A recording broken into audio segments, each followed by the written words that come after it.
सच्ची हिकायत में लिखा है कि एक औरत थी, उसके यक्के लड़का, बुढ़िया एक लड़का, वही उसकी जिंदगी का सहारा था। वो लड़का बीमार हो गया तो उसकी माँ बुढ़िया रात भर दुआ मांगे, या अल्लाह हमका उठा लो लड़को को ठड़ियाए दो, या अल्लाह हमका उठा लो लड़को को ठड़ियाए दो। रात भर बक्का पड़ोसिन के नींद हराम की है। भाई एक पड़ोसी एक दिन रात में काला कंबल ओढ़िस और बुढ़िया पर खौखिया एक दौरा। जब बुढ़िया दौरा तो बुढ़िया चारपाई से कूद के भाग, जब भाग तो उसका खरीदिस, रुक रुक। तो बुढ़िया कहा था कुआ भैया कुआ, कहीं मलकुल मौत हो, तेरी रूह निकालने आया हूं, रुक। तो बुढ़िया कहा थे भैया हम नए बीमारन भैया, वो दो लड़कवा बीमार है, वो दो लेटा वो बीमार है भैया, हम नए बीमारन भैया। देखो अत्ते दिन कहा था हमका उठा लो, उका ठड़ी आई गए, और जब मुल्कुल मौत का देखे तो कहते हम नहीं बीमारन हो, तो लड़कवा बीमार।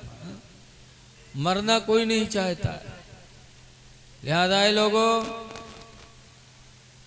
मरने की तैयारी करो, मौत की दुआ न मांगो। हाँ दुआ मांगो तो कैसी दुआ मांगो? हजरत उमर फारूक आजम रज़ी अल्लाह ताला अन्हु दुआ मांगा करते थे, अल्लाहुम्मा रज़ुक़नी शहादतन फी सबीलिका, अल्लाह तू अपनी राह में मुझे शहादत दे दे। और दूसरे नंबर पर कहते थे वजअल मौती फी बलदी हबीबिका, और या अल्लाह तू अपने नबी के शहर में मौत अता फरमा दे।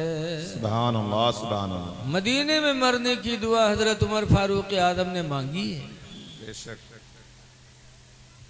इसीलिए आला हजरत रहमतुल्लाह अलैह फरमाते हैं, देखो मदीने में मरने की दुआ हजरत उमर ने मांगी।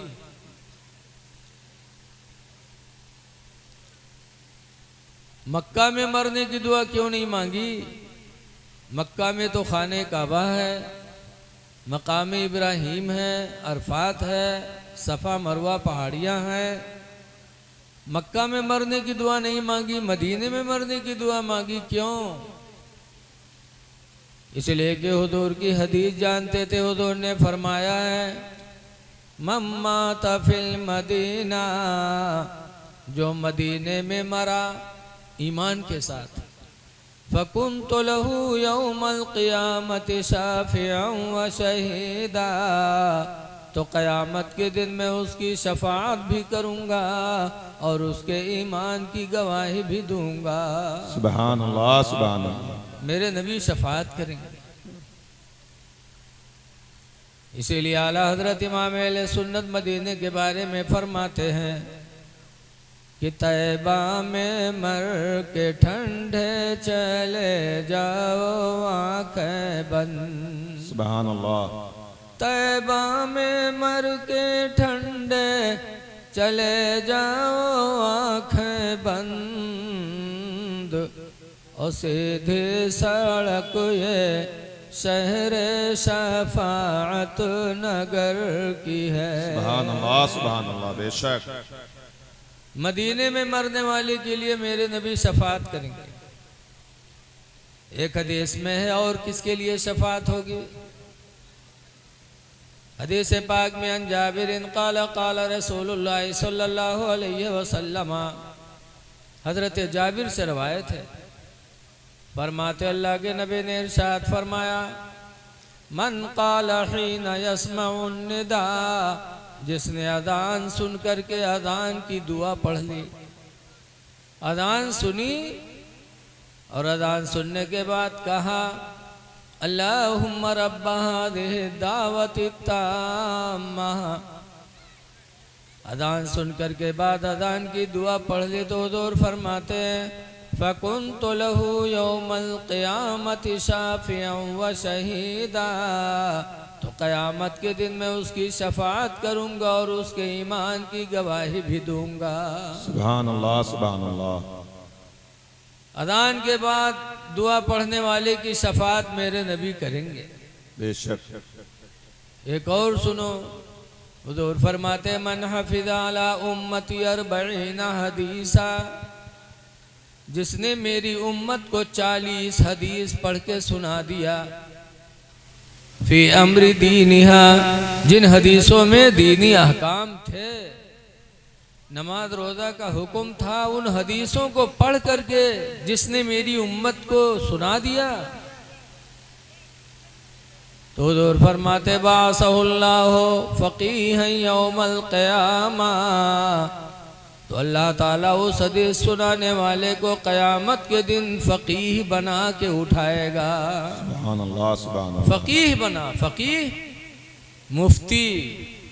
आज जैसे कोई बड़ा इल्म वाला आता है तो हम लोग उसकी इज्जत करते हैं ना, ऐसे ही क़यामत के दिन 40 हदीस सुनाने वाले को अल्लाह ताला फ़क़ीह बना के उठाएगा। सुभान अल्लाह। ये अल्लाह की तरफ से इनाम है। हुजूर की तरफ से क्या इनाम मिलेगा हदीस सुनाने वाले को?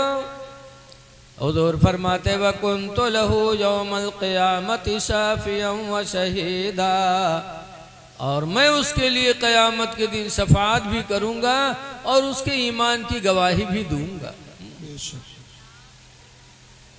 बहुत हदीसों से साबित है कि आला हजरत रज़ी अल्लाह ताला अन्हु ने जो शफ़ाअत का अक़ीदा हमको आपको बताया, कई हदीसों से साबित है। इसीलिए आला हजरत इमाम अहले सुन्नत फरमाते हैं